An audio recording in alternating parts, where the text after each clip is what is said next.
Good evening दोस्तों आप सभी के लिए।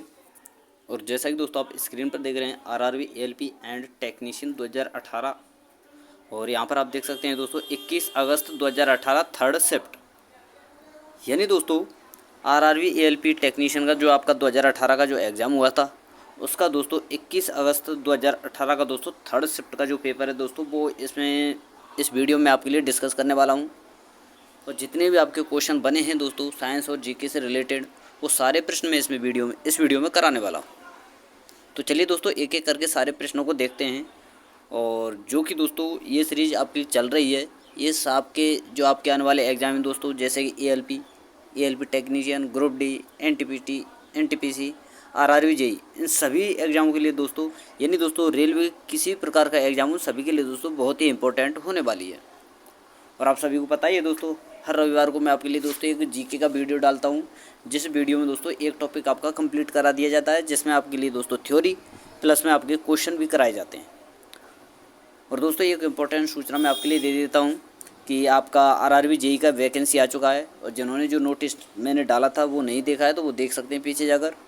और आप सभी को बता दूँ दोस्तों जिन्होंने एसएससी सीजीएल का फॉर्म नहीं अप्लाई किया है तो उनके लिए दोस्तों बहुत बड़ी खुशखबरी है। और खुशखबरी क्या है दोस्तों कि जो आपका एसएससीजीएल का जो एग्ज़ाम डेट दोस्तों अप्लाई डेट है वो बढ़ाकर दोस्तों 27 जुलाई कर दिया गया है। कितना दोस्तों 27 जुलाई कर दिया गया है, आपको याद रखना है। तो जिन्होंने दोस्तों एसएससीजीएल का फॉर्म नहीं भरा है वो भर सकते हैं। 27 जुलाई इसकी लास्ट डेट कर दी गई है बढ़ाकर, पहले 24 था लेकिन दोस्तों अब 27 कर दी गई, 3 दिन और बढ़ा दिए गए हैं। तो जो भी भाई रहा है जिसने फॉर्म अप्लाई नहीं किया है वो कर सकता है। तो चलिए दोस्तों अब बात करते हैं हम क्वेश्चनों की और एक एक करके सारे प्रश्न देखते हैं।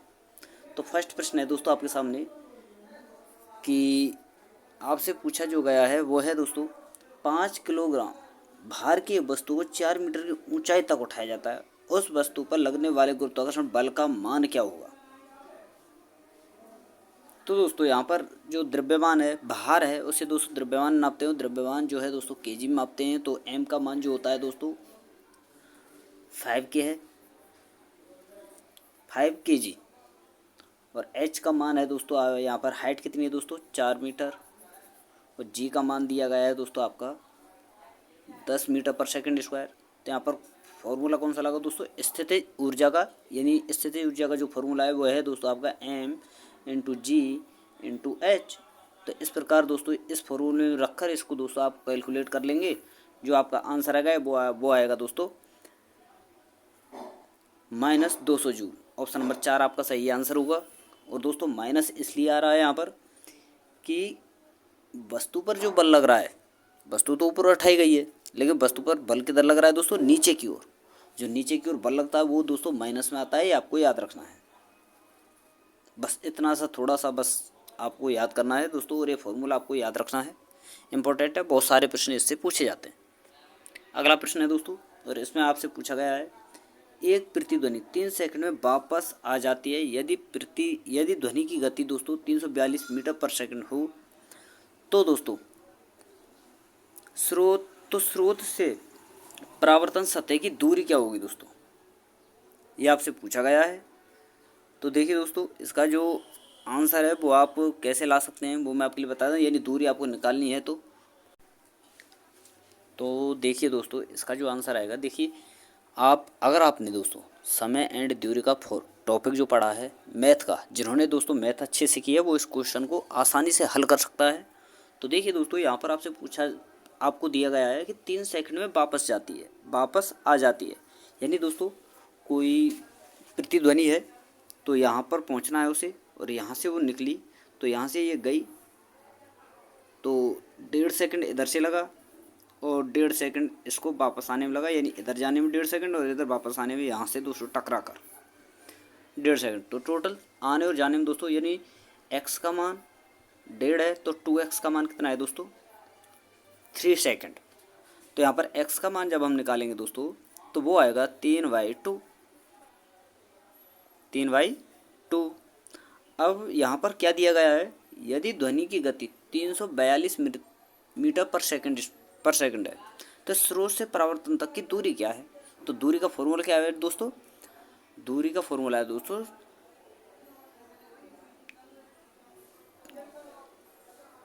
चाल जो दूरी का जो फॉर्मूला होता है दोस्तों वो होता है चाल गुणा समय। तो यहाँ पर इसी फॉर्मूले में हम रख लेंगे, दूरी आपको निकालनी है। तो देखिए दोस्तों चाल कितनी है दोस्तों आपकी 342 मीटर पर सेकंड, इंटू समय कितना आया दोस्तों 3/2 3/2। तो यहाँ से इसे आप हल करेंगे तो दोस्तों 2 एकम 2 2 7 14 2 एकम 2, तो इससे हम गुणा करेंगे दोस्तों 3 का। तो आपका जो आंसर आएगा वो आएगा दोस्तों 513 मीटर पर सेकंड, यानी दोस्तों सॉरी दोस्तों 513 मीटर। तो ऑप्शन नंबर 1 आपका सही आंसर होगा। अगला प्रश्न है दोस्तों प्रश्न नंबर 4। इसमें आपसे पूछा गया है निम्नलिखित में से कौन सा गुण क्षार का नहीं है। तो क्षार का गुण कौन सा नहीं है दोस्तों, देखिए वे अम्लों के साथ प्रतिक्रिया करते हैं और उन्हें न्यूट्रल कर देते हैं, ये बिल्कुल सही है दोस्तों।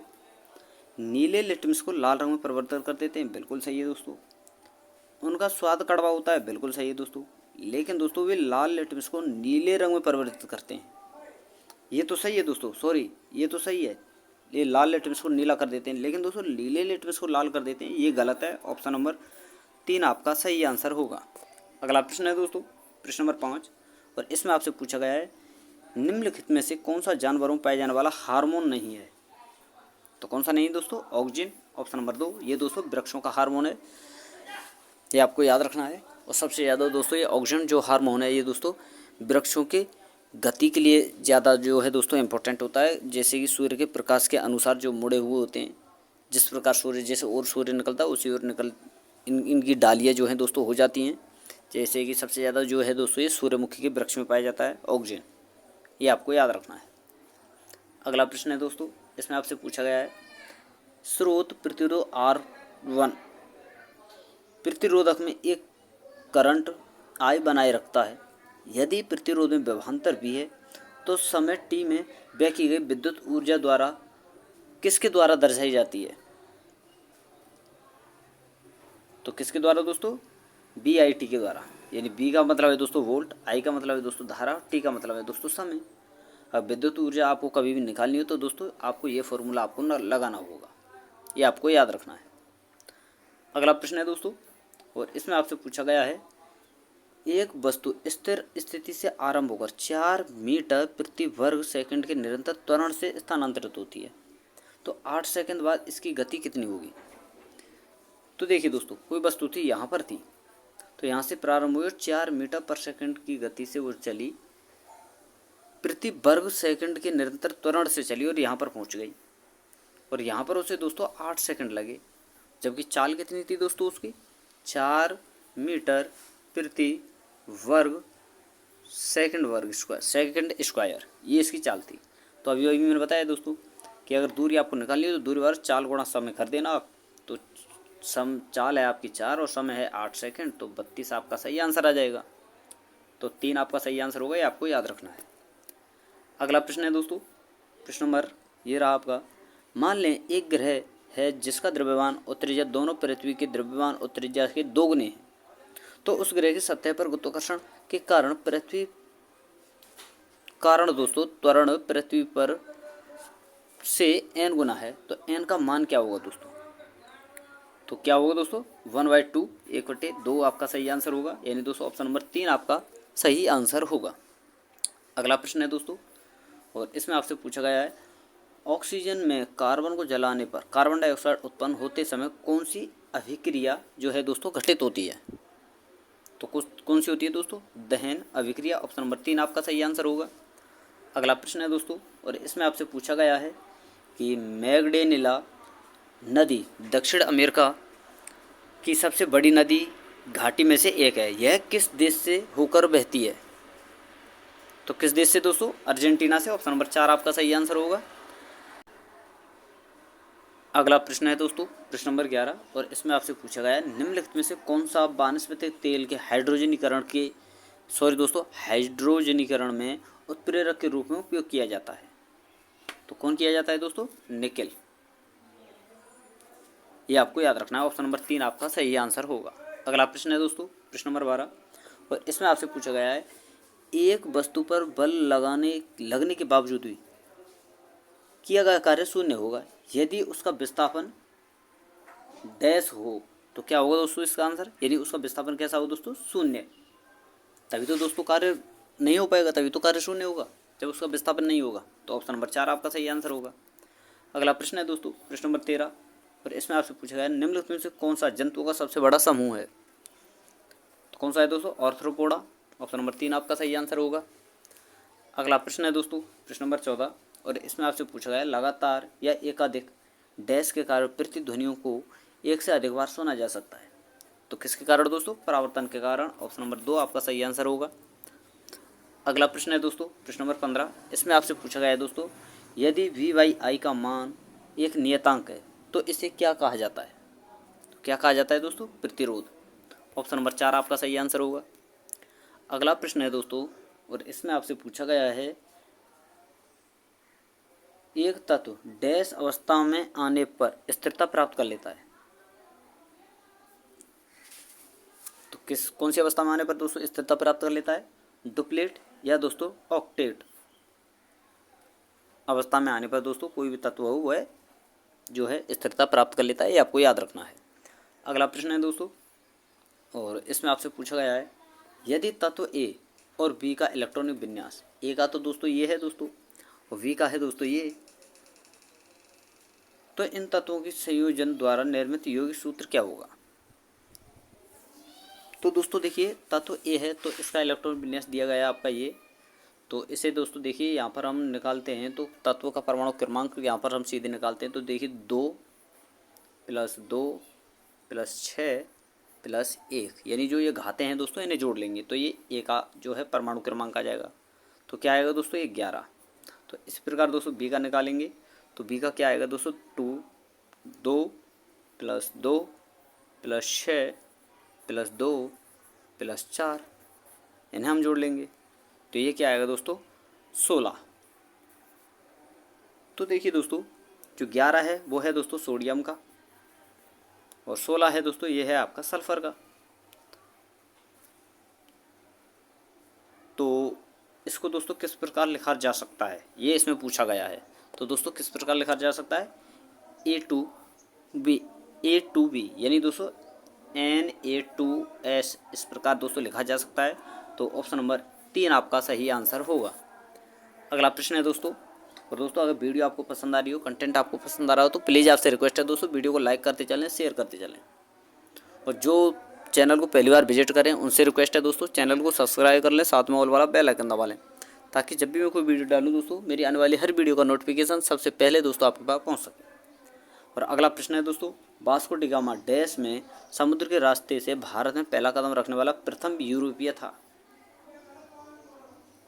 तो कौन था दोस्तों, तो किस वर्ष ये दोस्तों भारत आया, 1498 में। ऑप्शन नंबर 3 आपका सही आंसर होगा। और अगला प्रश्न है दोस्तों प्रश्न नंबर 19, इसमें आपसे पूछा गया है मैग्नीशियम रिबन को जलाने पर सफ़ेद राख उत्पन्न होती है जिसे दोस्तों डैश बनाने के लिए पानी में घोला जाता है। तो क्या बनाने के लिए दोस्तों इसे पानी में घोला जाता है, मैग्नीशियम हाइड्रोक्साइड बनाने के लिए दोस्तों इसे पानी में घोला जाता है, ये आपको याद रखना है। ऑप्शन नंबर 3 आपका सही आंसर होगा। अगला प्रश्न है दोस्तों प्रश्न नंबर 20 और इसमें आपसे पूछा गया है फल के पौधों के वे समूह जो वानस्पतिक पद्धति से उपजते हैं कौन कौन से हैं दोस्तों, गन्ना, आलू और केला। ऑप्शन नंबर 2 आपका सही आंसर होगा।